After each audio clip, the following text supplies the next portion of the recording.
with the obligatory little banner at the top. By joining, I've already joined. You are giving consent for this meeting. It's a bit iffy. Maybe we'll do a session on whether or not the recording function on Microsoft Teams is appropriate. We'll do that another day. I think it's incumbent upon the person hosting or calling the meeting to obtain the consent in advance. It's a good point, actually. I should probably provide some kind of privacy notice, shouldn't I? Let you know what I'm going to do with all of your information. Just going to give it to the world. Uses many, distribution, anyone that wants to come on the internet and find it. That's what the internet's for. Yeah, contact Richard for, your subject access request. We'll keep it simple. So how's things? Yeah, not bad. I'm on furlough at the moment. I'm basically being paid not to work, which, there are worse things in the world. I feel kind of guilty about how good this has been for my health, because I know lots of people are not in a good situation. But this is probably the most rest I've had since the lower sixth. Nice. And yeah, I've remembered what it feels like to not be exhausted for once, which is really good. Every cloud has a silver lining. Yeah. So are you keeping busy? Are you managing to keep yourself entertained? Well, there's always Twitter. I was going to come on to Twitter, but now we are beautifully segue that way. Because you've disappeared. Somebody genuinely made a thread about 3 weeks ago, maybe a month ago or so. It was genuine. The only question they had was, where is Rowenna? Right, I'm totally sending a subject access request now. And is she alive? Is she all right? And then everybody just went off on one going, I've not heard from her for ages. I think I've seen her on Twitter. And then somebody went off to Twitter and no, she's definitely. She's been posting on Twitter this morning. So where did you go? Yeah. Why did you leave us? I found that LinkedIn was becoming detrimental to my mental health. No, for real. It's not funny. There was so much of a massive and basic knowledge gap that it's very hard to have a conversation about, really niche specific stuff without a whole bunch of randos jumping in with, the absolute basics, which is entirely their prerogative. It's an open platform, but I am incapable of not just going back and trying to set them straight. And I found that I was spending so much time doing other employers' data protection awareness work for them and not getting paid for it. Plus, there's so much polemic and division and short-temperedness on social media. I can really only cope with one platform. And I like Twitter because it gives me access to much more diverse range of voices and opinions. LinkedIn people tend to kind of gather and click. I mean, the same is true of Twitter as well, but it's easier to find voices that are saying things that you haven't heard before, or things that you might not even agree with, but you should probably think about. It's so much easier to do on Twitter. Yeah. So you've got you feel like you've got access to a broader audience. Yeah. As well, but I myself am an audience for a much wider set of voices. It's more about the input for me than the output. Although I have to say that the 280 character limit does force me to be concise in a way that's really, really good for my thinking process. So yeah, it's just a more comfortable place for me right now. Oh, I like it. So I tried the Twitter thing, and I think because you have to be quite active and quite consistent and quite concise, I think I tried it a little bit, and then I felt like I didn't have the context, or just didn't know really what to talk about. And then I think because it's so quick, you just get lost in the feed. Whereas you're always quite active. Like, you're not just on the privacy side of things. You're quite a human rights sort of activist, women's rights, Same thing. Lives Matter, that's all of those sorts of things that you're quite passionate about. So it gives you this sort of a great space to kind of challenge those things and get in those things. Like, how do you find, because you've always got good points, like you're always well researched, like you're not the kind of person to just spaff a load of rubbish out and see what comes back. Like you don't comment if you don't know what you're talking about. Like, do you find that people are receptive to that on Twitter, or do you find that you get more abuse on Twitter than you would get on, say, on LinkedIn? Like, is it a safe place to be? There is no space which involves other human beings that is safe, quite frankly.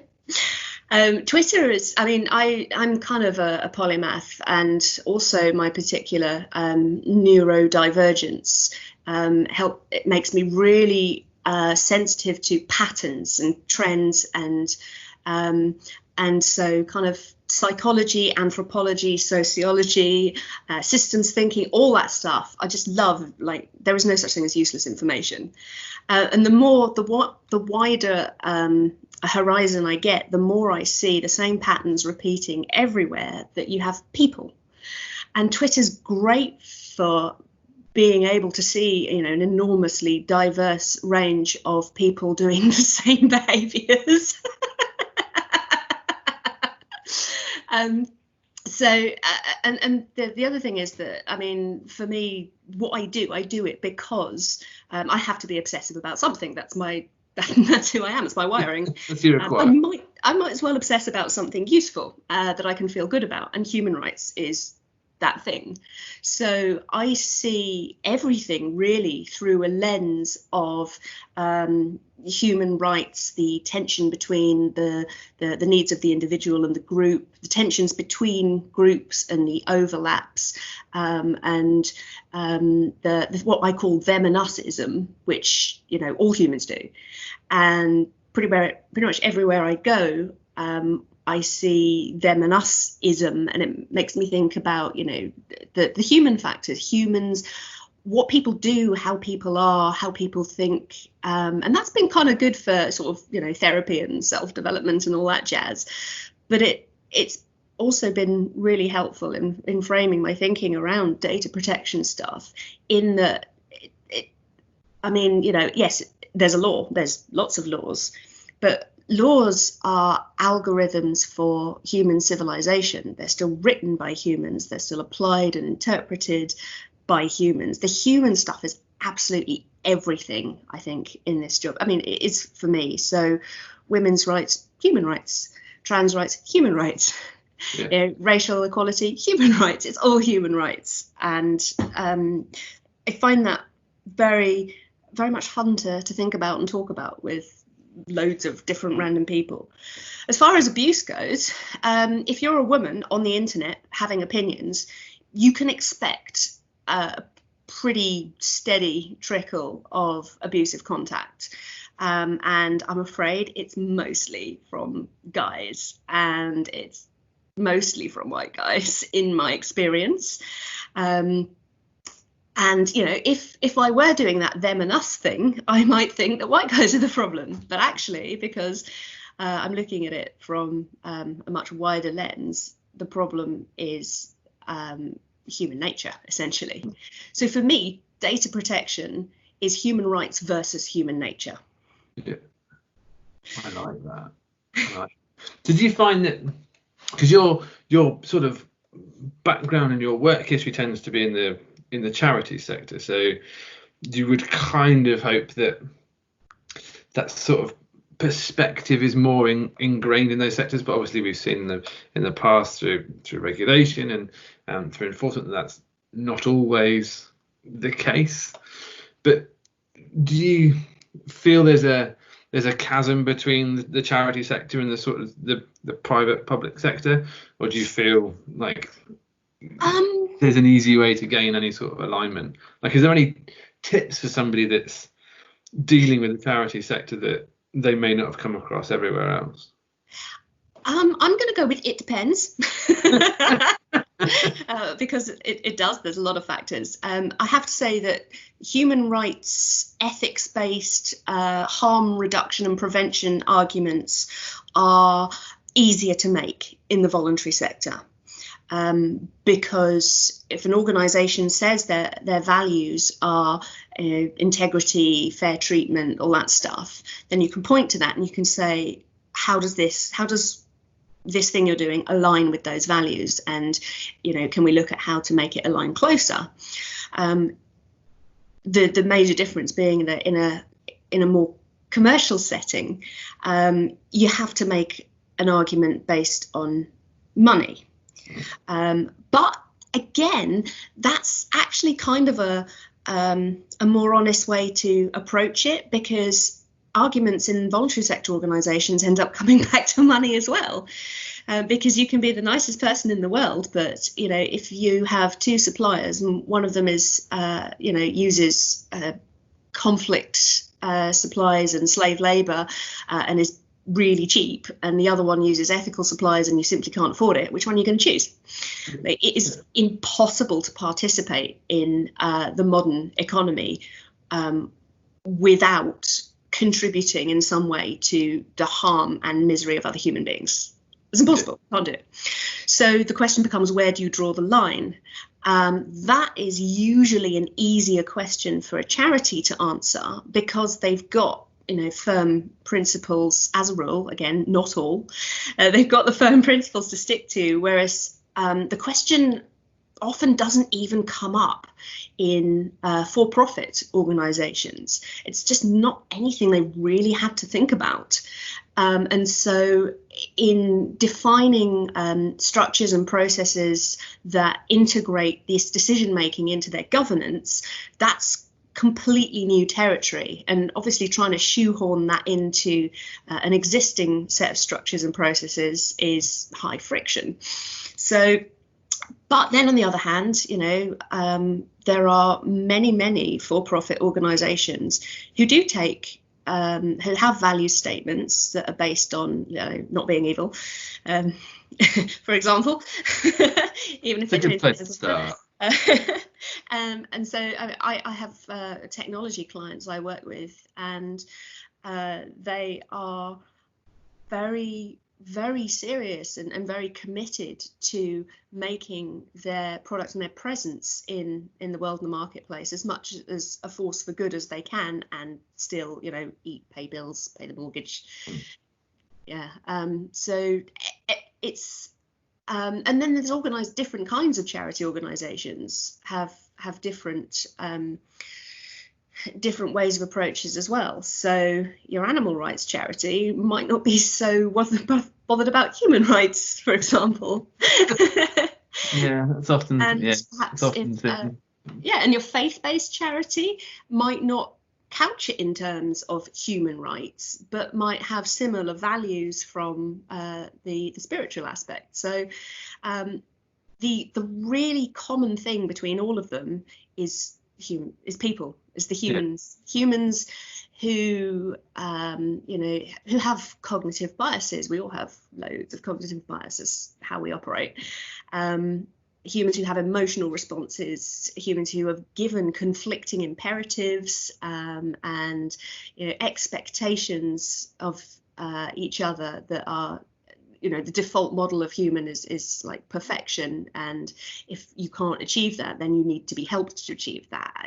It's a nice idea, but it's a pretty stressful thing if you're one of the people who doesn't match up to the template of perfect human.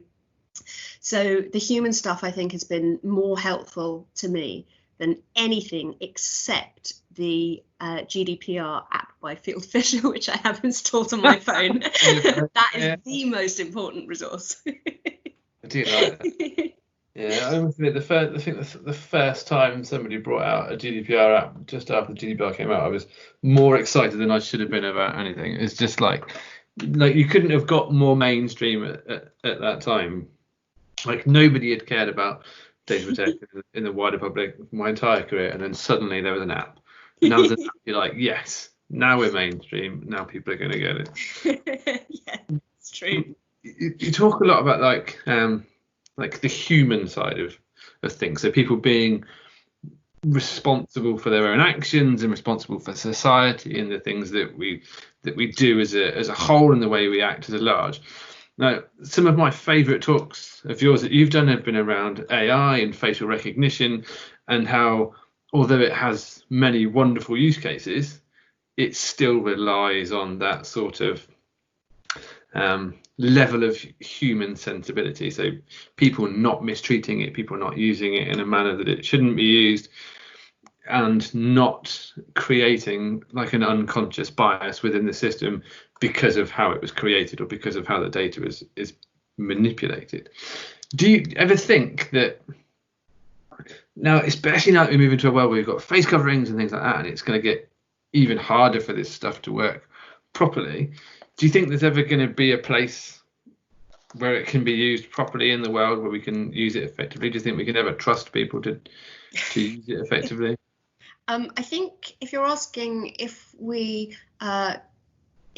people are ever gonna not behave like people, then we won't be human anymore. We'll have evolved into something different. And I think that's the key.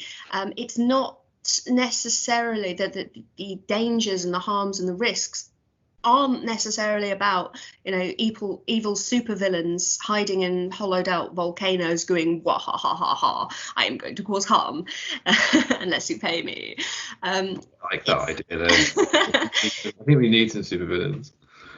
Well, I think we've got enough of them actually, but that's a separate conversation. But the fact that harmful bias, prejudice, beliefs, thought patterns, they're how humans operate. It's what got us to thinking we were top of the food chain.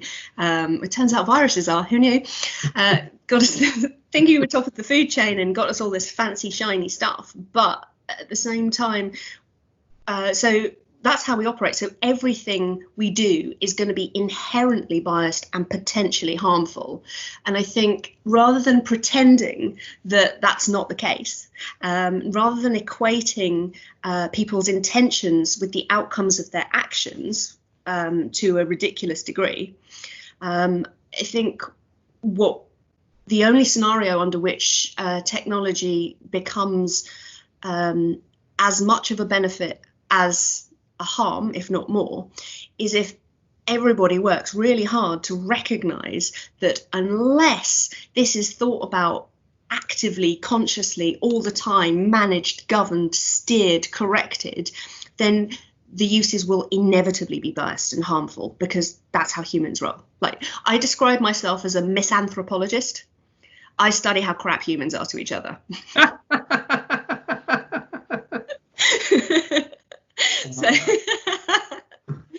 So yeah, I'm very much of the kind of devil, face the facts and deal with them. The facts are that we're never all going to get along. We're never all going to agree.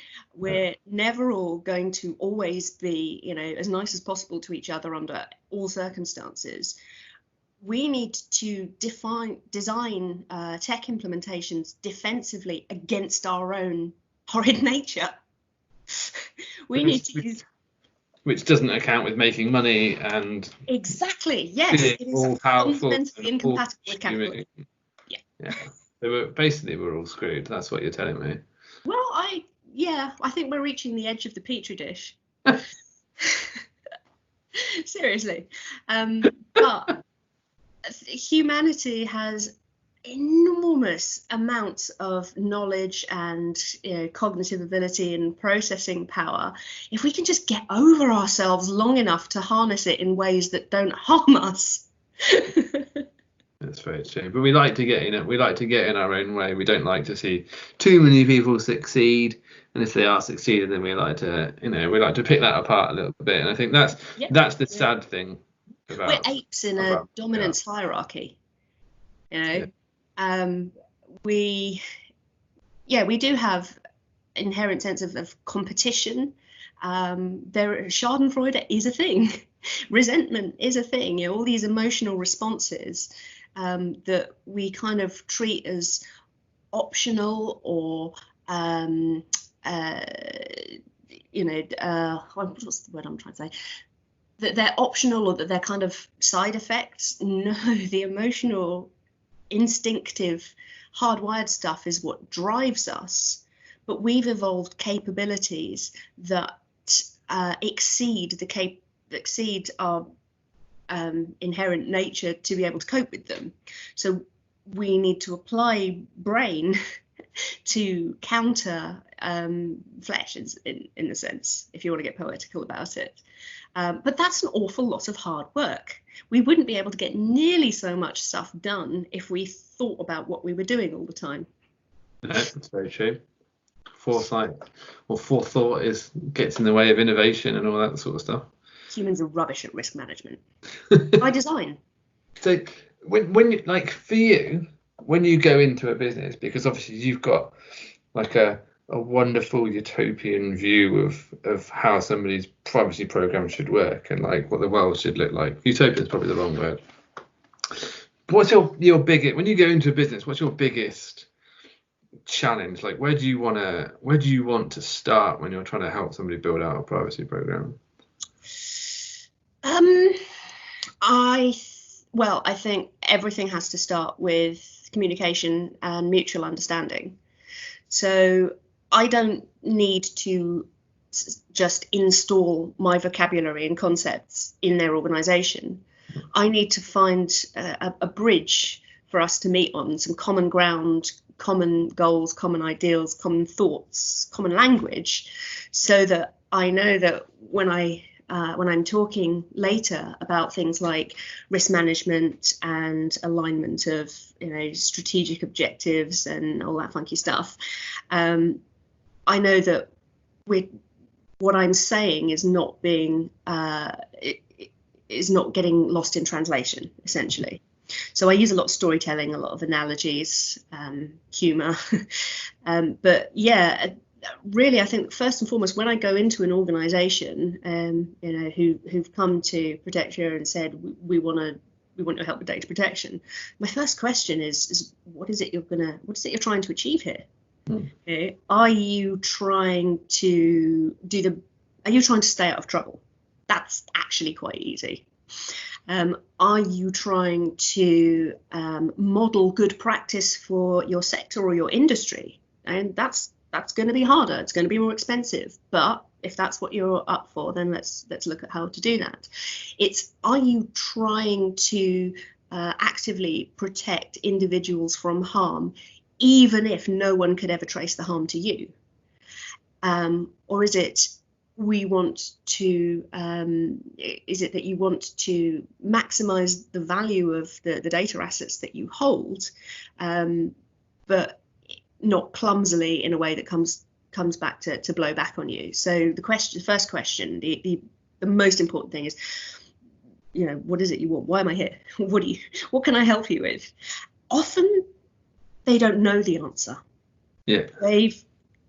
They've seen something about compliance. They're worried about compliance. They want to get somebody in to make them compliant, which is not something someone else can wave a magic wand and do, as I'm sure you know.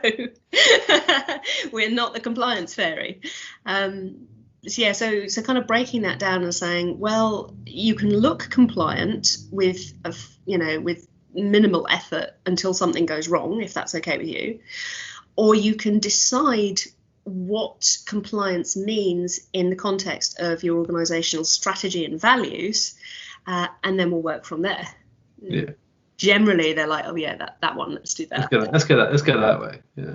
Yeah. Although I have had clients who've gone, we want the bare minimum to look compliant, stay out of trouble, and not have anyone problem to us. There you go. Hey. I can't remember what I was saying now. What was I saying? Talking about when you that sort of the difference in between the companies, where you've got one company that's just wants a badge, just wants to be told you're all right, like you've done good, and then you've actually got companies that want to do something and want to be better and want to have better transparency and want to educate themselves and educate their customers and just go on a journey rather than just looking for a sticker. Because it's very rarely that kind of monolithic attitude within an organization as well. So you might have a group of people in a particular area, perhaps service delivery, or research, or security, even. I say even, don't hit me. Who have completely different ideas and values about what the organisation is for than senior management does. So finding the common ground, that's the hardest thing, because again, we're kind of wired to demand complete compliance and emotional alignment from people we perceive as being out of step with us, and that's never going to happen in an organisation of like 5 people, let alone 5,000. Which is why the governance infrastructure is so critical.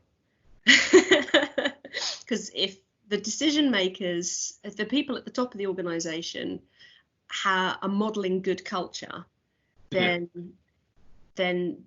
the organisation can act as a single body more successfully. But if the leaders at the top of the organisation are not modelling good culture, then it's just everything is harder. Yeah. In your view, do you think certifications are a way to push that kind of mindset? Because I'm in two minds. I like the idea of a certification because if it's done properly, I think it's a way of demonstrating, you've listened, you can demonstrate that you've got a good framework in place, and actually, all right, maybe you deserve this badge.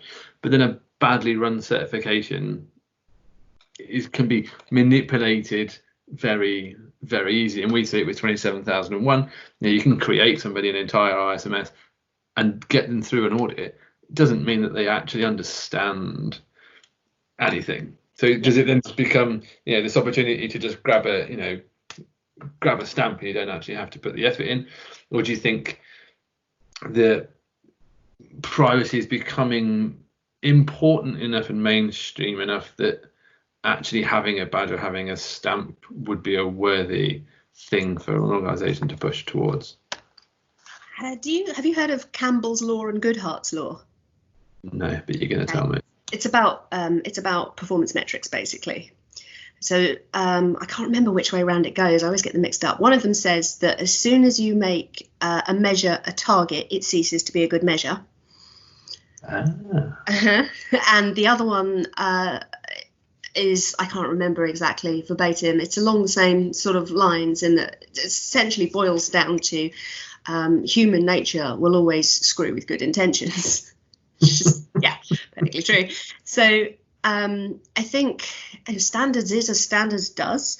Every time we've created a standard or a certification, no matter how thoroughly the guts of it have been written to try and make it harder to game or cheat, the more unwieldy it becomes, the more prescriptive and the more difficult it becomes, and the more people cheat at it. And the less valued it becomes, because it then becomes, a symbol. It's not even a symbol of the thing anymore. It's a goal in and of itself. It's, let's get a shiny GDPR compliant badge, for example. Yeah. So I don't think it's possible to create a certification standard that works any better than any other standard out there, because people will be people. However, that's not to say it's not worth trying to do that. But the difficulty with standards, especially technology-related standards, is that they very, very rarely factor in the human element. They operate from a premise of everybody behaves rationally all the time. Everybody's goals are aligned all the time. There are no perverse incentives or conflicting incentives. And if there are, these rational, well-behaved, well-educated, well-informed people will act within a healthy culture. So many assumptions piling up here, and none of them are true, unless you really work hard on them. Yeah. So I think it's always going to be more about cultural norms and beliefs. That's going to be the deciding factor between whether an organisation does data protection well or whether it doesn't do it well. If the organisational culture and beliefs and values are in place, then the standard becomes a tool for doing things usefully. but it's still got to be used correctly as a tool, Yeah. and not worshipped as an idol.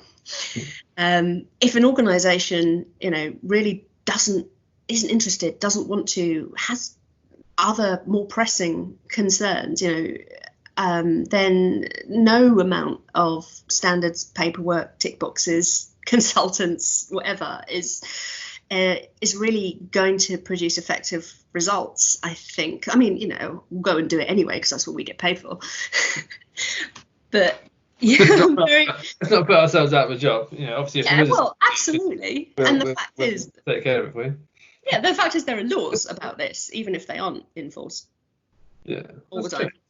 It's a good point though, because I think even when the regs came out, the number of companies that were like, yeah, we've done it, got to the 25th of May, we've completed it. Like, no, that's not the idea. Like, you give something a deadline, and all of a sudden it becomes an end point, and the idea is that it's not supposed to be. I think it'd be interesting. I don't know if the ICO are well enough equipped to create something usable and sustainable that's actually going to be beneficial. But then at the same time, I think there's a lot of companies that would benefit from it. I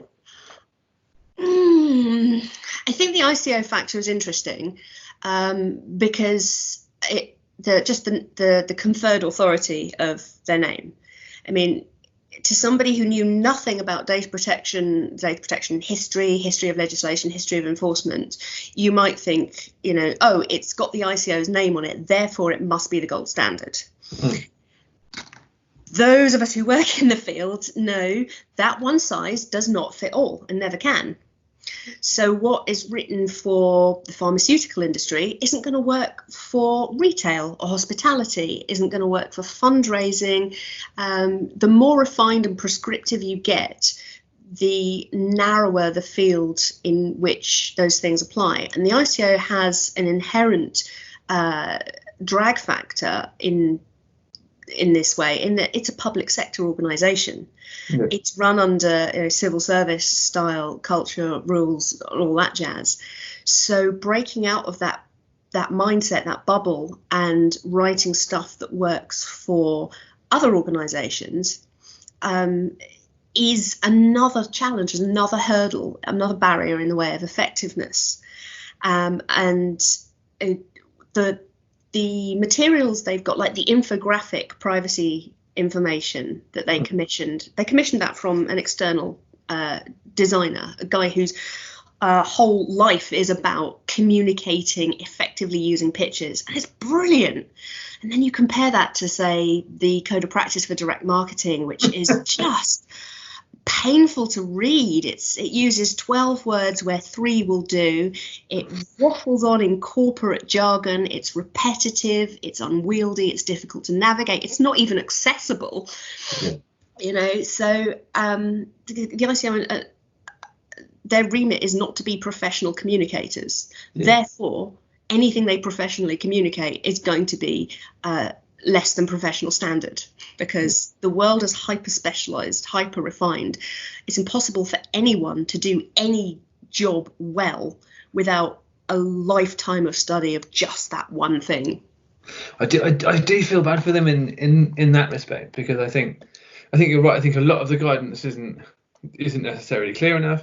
I think sometimes they don't know who they want to be, and they don't know what their corporate identity is. And they did data matters stuff, or your data matters with the fingerprints and the fingerprint people, and then it just, we're going to have a TV campaign, we're going to do radio, and then it just disappeared. But I remember being at an event in, I think it was Cardiff actually, and the ICO guy was talking to all the public sector people. Went into the room for the ICO, and I think it was the policy commissioner or the chap responsible for the policy at the time, and they were asking questions, and this guy was like, so he put his hand up, and he's like, yes. He said, when are you going to do specific guidance for people that run lighthouses? The poor guy was like, I don't know that we are. That's quite a niche thing. We can't do guidance for everyone, and it was just like, I feel bad doing that. But you think, like, sometimes you're just, never going to get it right. Like you're never going to win. Because where is the guidance for lighthouses? I mean, I think in a way they kind of brought that on themselves. In that they've been, positioning themselves as the cuddly regulator, the business-friendly regulator, the regulator that the enabler. Sorry? The enabler. The enabler, yeah, essentially, and being really helpful and trying to produce loads and loads of guidance, but rather than putting the foot down a bit more firmly and saying, look, what we have here is guidance. It requires interpretation based on understanding of the law in order to apply to your specific operational parameters. Like, that's the way it is, guys, don't at me. Whereas instead, they're so busy, they're so desperate to be everybody's friends that they're running around shooting themselves in the foot and not, from my personal perspective, not being robust and effective as a regulator. There is no model of perfection for data protection regulation. All of the supervisory authorities have their challenges and their quirks. But I think some regulation would be good. Yeah, with a bit of enforcement, yeah. On more than just the security principle and email marketing. Take a step. Oh, God. Yeah, so I think it comes back to culture as well, because the leadership of a regulator, that's a political role. Because wherever you've got humans, you've got politics, because politics is how humans divide stuff up between each other, basically. So there's always going to be also a degree of regulatory capture, in that people leave the ICO in droves because they can't afford to stay there. If they want, to be able to maybe buy a house, have kids, get on in life. So they run off to the private sector, and then they get hired back from the private sector to run the place later on, by which time, the bubble has shrunk so much. All of these human problems. It's very true. And I think that's been their biggest, in the time I've done this, that's always been their biggest issue is, they had a good understanding of the Data Protection Act. They had a good support network within the organisation, and they had a handle on it. And then it became mainstream, and GDPR became a much more public-focused regulation, and people wanted to do more, and organisations cared more, and they just went in and sucked all of the good people out of the ICO and took them away, and the ICO was left with what they can afford, which is 22 grand a year, policy support advisors that have been doing this for about 6 months and don't know what they're necessarily dealing with and don't know the nuances, and then you do end up in that within a regulator that struggles to be effective just because they are constrained by the professionalism of the people they have, the access to a talent pool, and money, because they just don't have the cash to bring in the people they need. I think there's also a strong element of knowing that the people steering the ship in HMG have no interest in there being a strong regulator for information rights. Because then we couldn't track all the people we want to track, and we can't. Yeah, exactly. We can't have any racial bias when we're stopping and stepping. To the most privileged in this country, most privileged people in this country, to have a regulator working on behalf of people with less privilege. Like, they might have to give up their second homes and their expenses and their directorships on surveillance capitalism companies, and that sort of thing. There's zero interest, and you've got plenty of people in the government who are nice, well-meaning people who want to do the right thing. They're not the people in charge. You don't get to the top of an organizational tree by being a good person. You can't. You have to compromise something. It's true. Yeah, you do have to be fair sometimes. Quite far in one direction with our current administration. So I don't think we can expect to see any good faith attempt to boost the regulator's capability in any near future. No, I agree. I think we are stuck with what we're stuck with, and that's what we're going to have to live with. Now, I am going to have to let you go. Before we go, you are all over Twitter, as we've discussed. I really am. At Miss IG Geek, I believe. It's Miss IG _geek. Yeah. Geek. I'll stick that down in the comments down below, so people can go and have a look at that down below. Do go and have a look at Rowenna's Twitter, because it is shit. Because it is fascinating. Don't look at anything else. Enjoy that. Are we ever going to see you back on LinkedIn? Are you going to come back? Come back and at least say hello, and then people know that we found you and you're alive, and then you can get back to the Twitter. Yeah. I'm literally going to post one word hello and then leave. Do it like an algorithm test. See what happens. I had to disable notifications because it was just stressing me out. I couldn't keep up. And then no, seriously, and that's my fault for barging into everybody else's conversations and trying to instruct them, obviously. But useful, valid interactions. That's what you were doing. Right. That's good. I'll put that in the positive feedback box. Yeah, but I have to manage my interfaces with the world if I'm going to be able to continue to function. And it's so easy to get sucked into social media because it's designed to be, addictive, and it's designed to foster and magnify strong emotions, and the most effective of those are anger and hate and all that. So I have to keep a lid on how, and Twitter is just, there's more interesting stuff there. Sorry. No. I dabble in, like I said, I dabble in Twitter occasionally. I live on YouTube, really. I like YouTube. I find a lot of interesting stuff on YouTube. As well. Yeah. YouTube podcasts, I read freakishly fast. And so I find video and audio are just too high latency, too low bandwidth for me. I would always read the transcript much quicker and understand better, because and part of being autistic is that I'm trying to figure out body language, which is like I've learned some rules, but they don't always apply. So what's it all about? And the whole sensory processing stuff, digitization of a voice makes it harder for me to process. Whereas words, I deal with, text, I deal with so easily. So I tend to stay away from not text-based platforms. That makes sense, actually. There you go, the final insight. There you go. And I've got your name right as well. I'm 100% confident it's Rowenna, not Rowena, not Rowena. I saw an entire thread on that once, and it was like, it was brilliant. But I've thoroughly enjoyed that. Me too. Properly fascinating.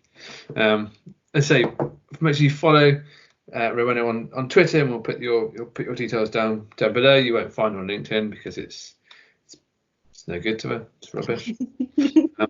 But if you have any questions, put those down below. If you have any questions for Rowenna, we'll put all of her details down below as well, and we'll put Protector's details down below as well. But that was awesome. I look forward to seeing you again very soon. Hopefully when we're allowed out, we can go back conferencing and go and annoy people. But yeah, enjoy the rest of your Tuesday. Brilliant. Great to talk to you, Richard. Thanks so much. Cheers.